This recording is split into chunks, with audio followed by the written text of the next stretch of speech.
In the previous lesson, we learned that we use going to make a prediction about the future based on evidence now.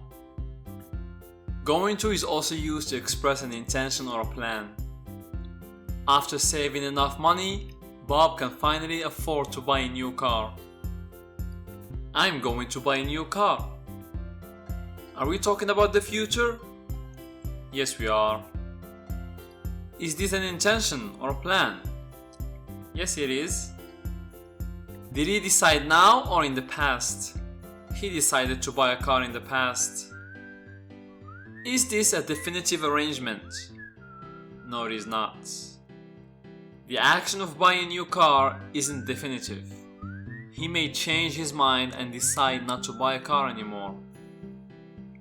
We use going to express an intention or a plan that is not definitive, and when the decision was made in the past. These are the 3 key points to remember. We have already covered the forms of going to in the previous lesson. If you want to see the forms in more details, you are welcome to check the previous lesson.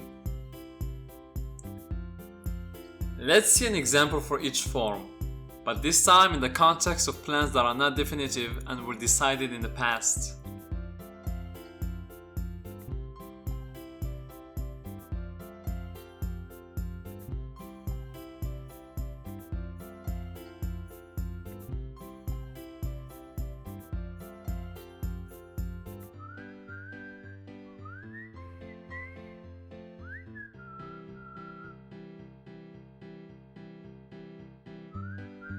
As you can see in the examples, these are all plans that have been decided in the past.